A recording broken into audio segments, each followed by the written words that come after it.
I've always been the kind of person who hates wasting time. If there's a shortcut, I'll take it. So when I left a friend's house late one foggy night in October, I figured cutting through the Appalachian foothills would save me 30 minutes. On my drive home, I'd never taken that particular route before.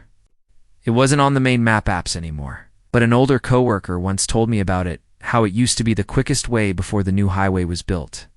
He said nobody really used it anymore because the road wasn't maintained well. That should have been my first red flag. At first, it felt almost peaceful. The pavement was cracked, sure, and the paint on the lines had nearly vanished. But there was something strangely calming about being the only car on the road. The trees pressed in close on both sides, their branches arched overhead, weaving together into a tunnel of skeletal arms. Every so often, a gust of wind would stir the branches and send dead leaves tumbling across my windshield. But the longer I drove, the stranger it felt. I realized I hadn't passed another car in nearly an hour. Not even headlights in the distance. It was just me, the fog, and that endless two-lane strip of broken asphalt. The fog seemed to thicken with every mile, settling low and heavy, swirling in my headlights. The air vents in my car started to pull in that damp, metallic smell, the kind of smell you'd notice in a basement with rusty pipes or after a hard rain. I tried rolling up the windows, but it lingered. That was when I started noticing the driveways. They appeared suddenly in the fog, little gravel paths cutting off into the woods, each one with a rusted mailbox leaning to the side. At first, I thought nothing of it, but after a while, I realized something was off. The houses they were supposed to lead to weren't there. The driveways just disappeared into the tree line, swallowed by the forest. No lights, no outlines of buildings, nothing but black woods stretching forever. That was when the unease started to creep in. I turned the radio on, trying to break the silence, but it was nothing but static. No stations, no signal. And of course, my phone had already lost service 10 miles back. The only sound was my tires humming against the pavement. And something else. A faint scraping noise, like a dull blade dragging across metal. It came from somewhere outside the car, faint, irregular, barely audible over the engine. Every time I slowed down, it stopped. But when I picked up speed again, it returned, scraping just at the edge of hearing. I told myself it was probably the road. Maybe a branch stuck under the car. But that explanation didn't settle right. The fog pressed closer, reflecting back my headlights so harshly that I could barely see 10 feet ahead. That was when I noticed the trees. Every single tree along the roadside had its bark stripped away in long vertical gouges. Dozens of them, stretching as far as I could see. Like something had been clawing its way through the woods, marking every tree in its path. At that point, every instinct in my body told me to turn around. But when I slowed and checked the rearview mirror, my stomach dropped. There were headlights behind me, bright, too bright, and they hadn't been there a second ago. At first I felt relief finally. Another car out here. But that relief faded quick when I realized how close they were following. No more than 20 feet back, blinding in my mirrors. I tapped the brakes, hoping they'd pass. They didn't. They just kept following, steady, silent. Something was wrong. I couldn't hear their engine. On a road this quiet, in the middle of the mountains, I should have heard the rumble of another car. But there was nothing. Only my own tires and that faint, constant scraping. My hands tightened on the steering wheel. I sped up, heart hammering, watching the speedometer climb. 40, 50, 60. The headlights matched me, unwavering. Always the same distance. Always too close. The road twisted and turned, sharp curves cutting through the mountain. I knew this wasn't safe, but panic was setting in. I kept waiting for the car behind me to slip up, to fall back, to do something. But no matter how hard I pressed the gas, no matter how sharp the turns, the headlights never wavered, like they were glued to my bumper. That's when the fog shifted. For a moment. The beams of my headlights cut through enough haze to show the road ahead. And I swear I saw something move along the tree line. Not an animal, not a person. Something tall, pale, hunched, keeping pace with my car. I blinked, and it was gone. But the scraping grew louder. By now, my chest was tight, my throat dry. I knew I had to get off that road. The next turn, I saw another gravel driveway cut into the woods. Without thinking, I swerved hard and pulled in, gravel crunching under my tires. The headlights behind me didn't follow. They kept going down the main road. Within seconds, the fog swallowed them. I sat there in the dark, breathing hard, engine idling. My hands shook so badly I had to grip the wheel just to keep steady.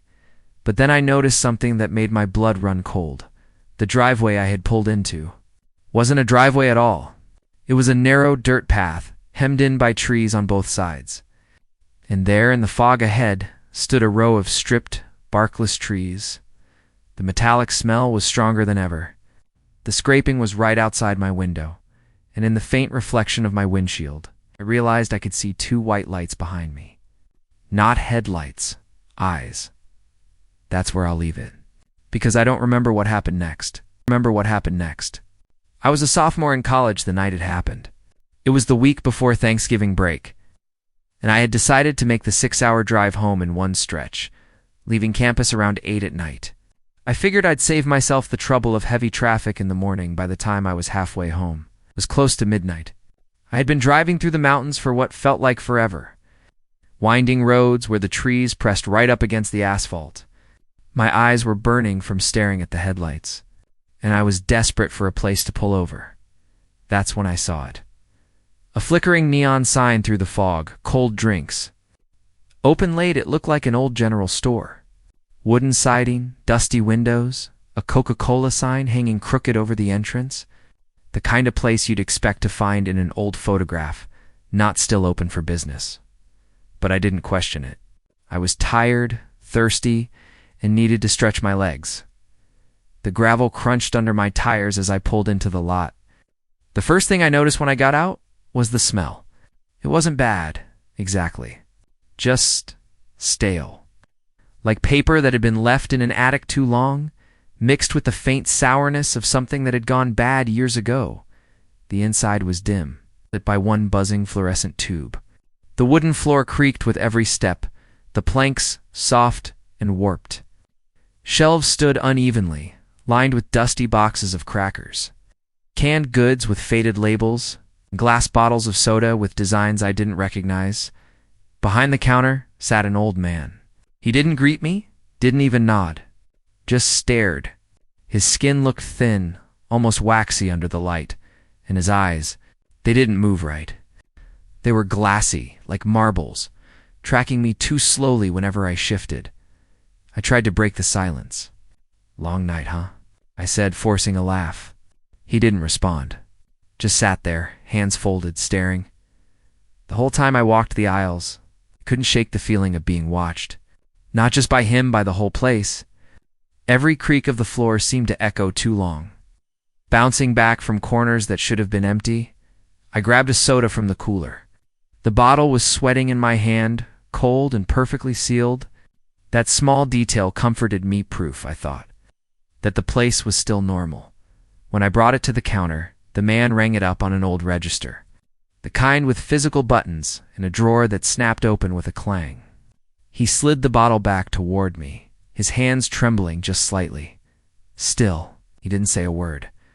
I left a couple of bills on the counter and muttered a thanks, then headed out. The cold night air felt like a relief as soon as I stepped outside. Back in my car, I twisted the cap off the bottle. The soda hissed like it was fresh. The taste was sharp, sweet, familiar. I told myself I'd laugh about it later, how creepy I let a rundown gas station make me feel. But the next morning, I wasn't laughing. Curiosity got the better of me. I told my mom about the old store, asked if she knew it. She frowned and shook her head. Said the only shop like that had been boarded up since before I was born.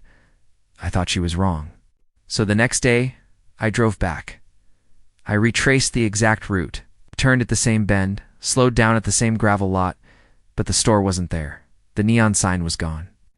The siding was rotted and collapsed in places. Windows were broken out, the roof sagging inward. boards nailed across the doorway. It was the same building. I was sure of it.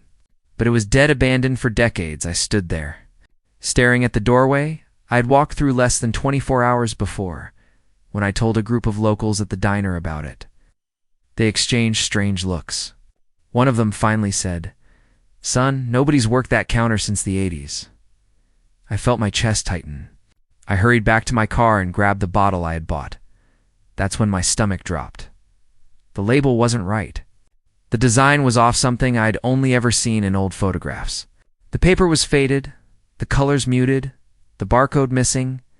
It was real, solid, cold in my hand. But the brand hadn't used that label in over 30 years, and I swear, as I held it, I thought I could still smell that stale attic air. Asterisk a few years back, a group of friends and I decided to rent a cabin in the Appalachians for a long weekend.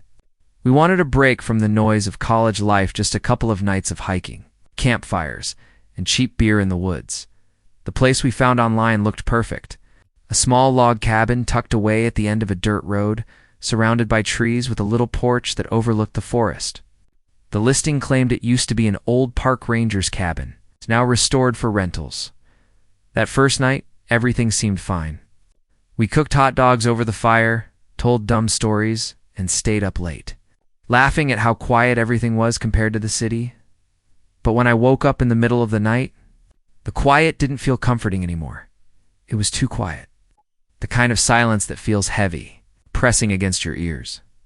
That was when I heard it. Footsteps, slow, steady, circling the cabin. I lay frozen on the couch, holding my breath. My first thought was that it had to be an animal. A deer, maybe? But these weren't hooves. These were boots crunching through the damp leaves, dragging slightly with each step. I told myself I was imagining it, that I was half asleep, my mind playing tricks. Eventually, exhaustion pulled me under again the next morning. I almost convinced myself it hadn't happened, but when I stepped outside, I saw them.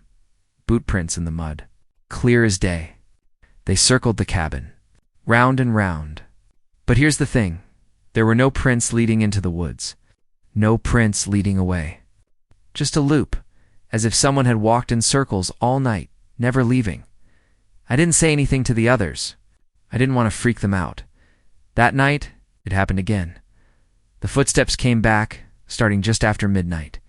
Slow, deliberate, crunching leaves.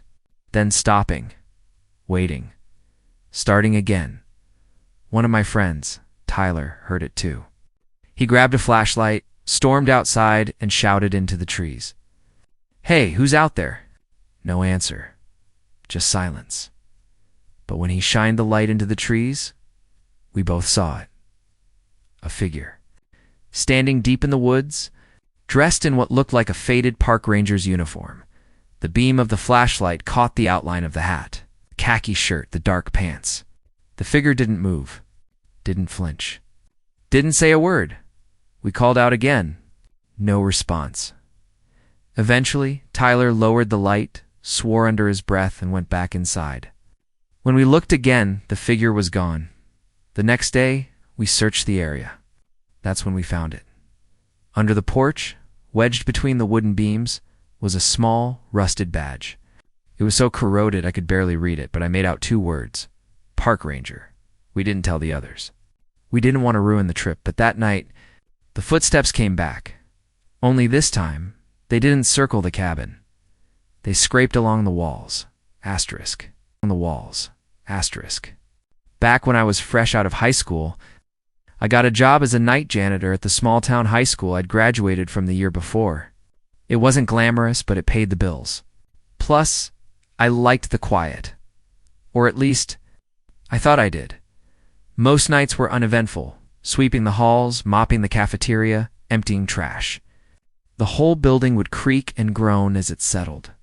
And I told myself it was just the pipes, the old wood. The kind of noises that came with a building that had stood for 70 years. But one night, just after 2 a.m., I was in the basement storage area putting away supplies when I heard something. It didn't sound like the building. It sounded like voices. Muffled.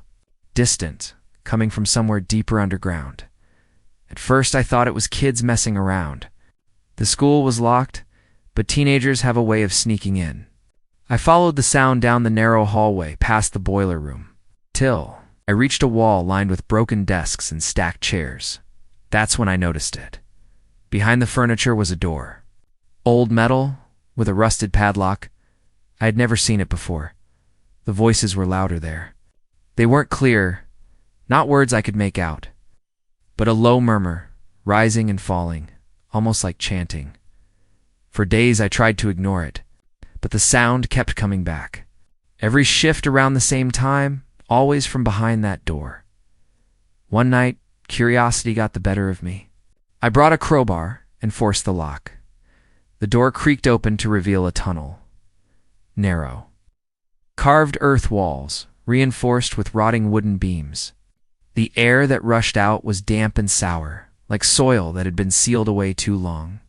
My flashlight beam caught something on the ground, an old shoe. A child's shoe. I should have turned back right then. But I didn't. I followed the tunnel deeper. The walls were lined with strange things broken. Chalkboards leaning against the dirt, rusted desks half buried in the soil, textbooks torn apart and scattered. The deeper I went, the colder it got. The whispers grew louder. And then, clear as day, I heard my own name, whispered, drawn out. From the dark, I spun around with my flashlight, but the tunnel was empty. My chest tightened. My hand shook. I backed away slowly, refusing to turn my back on the dark. When I finally made it out, I slammed the door shut and shoved the furniture back in place. But the next night, the door was wide open, and from the top of the basement stairs, swear I heard children laughing. Asterisk for a while, I drove rideshare at night to make extra money. The hours were quiet, the roads mostly empty, and it gave me a strange kind of peace until the night I picked her up. It was close to 1 a.m. when I got the ping. A pickup on a back road in the foothills. Normally, I avoided calls that far out, but I was already nearby and figured it would be quick. When I pulled up, she was standing under a leaning street lamp, alone. A woman in a dark coat, her face partly shadowed by her hair. She slid into the back seat without a word. Didn't say hello, didn't even glance at me. I checked the app. The destination was 30 minutes deeper into the mountains. I tried to make small talk. Long night? Nothing. Just silence. She sat perfectly still, hands folded in her lap, eyes fixed on the window. But something about her reflection in the glass didn't look right. It lagged, like it wasn't synced to her movements. The air in the car grew colder. My breath fogged faintly in the rearview mirror. I cranked the heat, but it didn't change. The road stretched on, winding deeper into the trees. No houses, no gas stations, not even mailboxes. Just the forest pressing in on both sides, swallowing the headlights. I kept glancing in the mirror, half hoping she'd say something, anything. But she only stared out into the trees. When I finally reached the address, my stomach dropped. There was no house. Just a crumbling foundation, weeds growing through cracks in the stone. The remains of a chimney jutting up like a crooked finger. I turned to tell her we must have gotten it wrong, but the back seat was empty. The door hadn't opened. The seatbelt was still buckled. I felt the hair on my arms rise. My chest tightened. The smell hit me, then wet earth, mold, and something faintly sweet, like flowers left too long in stagnant water. The seat was damp. I didn't wait. I hit the gas and didn't slow down until I was back on the main highway. When I checked the app later, the ride had disappeared from my history. No record of the pickup, no passenger. But for weeks after, every time I drove at night, I swore I felt the seat behind me shift, like someone invisible had settled in for the ride. Asterisk. My grandfather used to tell me stories about the old coal mines in the Appalachians, how some of them weren't sealed properly, how the tunnels still stretched deep underground, abandoned and rotting. I didn't believe him until I saw it for myself. One summer, a group of us went hiking near an old ridge. The trail wasn't marked on any map, but we followed what looked like a game path until we stumbled on a clearing, At the center of it was a collapsed wooden frame, a mine entrance. Blackness yawned inside like an open throat. We stood there for a long time, daring each other to get closer. The air coming out of it was strangely cool, carrying the smell of rust and wet stone. But what froze me in place wasn't the temperature. It was the sound. Every few seconds the mine exhaled, a low, hollow gust, like a sleeping animal breathing in its sleep. One of my friends tossed a rock inside. We waited for the clatter of stone against stone. It never came. The sound just stopped, swallowed by the dark. I told myself it was dangerous, unstable, and we should leave. But curiosity pulled us closer. The deeper we leaned into the entrance, the more wrong it felt. The air pushed against us, then pulled back, like lungs filling and emptying. I swear I heard something shift in the darkness. Not echo movement. Slow, dragging. That was enough. We bolted back through the woods, not even bothering to stick together. I never told anyone. But sometimes, when the night is still, I hear that same sound drifting through the trees near my house. That heavy, measured breath, like the mine never let us go.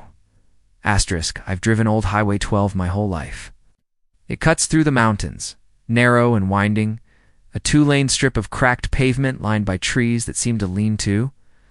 Close to the road, everyone in town says not to take it after dark. Not because it's dangerous, though it is, but because of who you might see. One night, I ignored the warnings. I was late getting home from work and figured the shortcut would save me an hour. The forest on either side was pitch black. My headlights barely touched the branches above. Then I saw him, a figure standing at the bend. Tall, motionless, right at the edge of the pavement. I slowed down, thinking maybe he was a hitchhiker. But as I got closer, the details didn't make sense. His clothes looked old, like something out of the 60s. A torn flannel, muddy boots. His head tilted just slightly toward the car, but his face, I couldn't see it. Even when the beams of my headlights hit him dead on, it was as if his face absorbed the light, just a void where his features should have been. My chest tightened. I swerved into the other lane to pass him, refusing to look. For a moment, I thought it was over. But then, in my mirror, I saw him again standing on the side of the road just behind me. Exactly the same as before. I pressed the gas harder, the engine roaring, the steering wheel shaking in my hands, but every time I glanced back, he was there. Not walking, not running. Just appearing, watching. When I finally reached the next town, the highway opened into streetlights and traffic. Relief washed over me. I glanced in the mirror one last time. He was gone, but the passenger side window was fogged, as if someone had been leaning close, breathing against the glass. Asterisk, there's a stretch of road outside town that people avoid. Black Hollow Road. Locals say the houses there were abandoned decades ago, when the mining company shut down. Most of them are boarded up, roofs caved in, windows shattered, but there's one house. One that still looks whole. The last house. I drove past it once on my way home late at night. The porch light was on. That was strange enough, nobody had lived there in years. But what made my stomach turn was the figure I saw standing in the window, not moving. Just staring at the road. I told myself I imagined it, that maybe some squatter had gotten inside. But the image stuck with me. A week later, I made the mistake of stopping. The front yard was overgrown, weeds up to my knees. The porch creaked as I stepped on it, and that light buzzed faintly overhead, like it had been left on for decades. The door wasn't locked. Inside, everything smelled of damp wood and dust. Furniture still sat in place, but covered with sheets yellowed by time. The silence was so heavy it pressed on my ears. Then I noticed the photographs on the wall. Families, smiling faces. But all the eyes were scratched out. Every single one. I turned to leave, but the sound of footsteps creaked upstairs. Slow, deliberate. I froze, my hand still on the doorknob. Then the porch light went out. The house fell into darkness, and before I could move, a voice whispered from the stairwell low, gravelly, almost inhuman, "You shouldn't have come back." I never saw who said it. I didn't wait. I ran until my legs gave out, stumbling onto the asphalt of Black Hollow Road. When I looked back, the house was dark. But the next night, driving home, the porch light was on again. Waiting.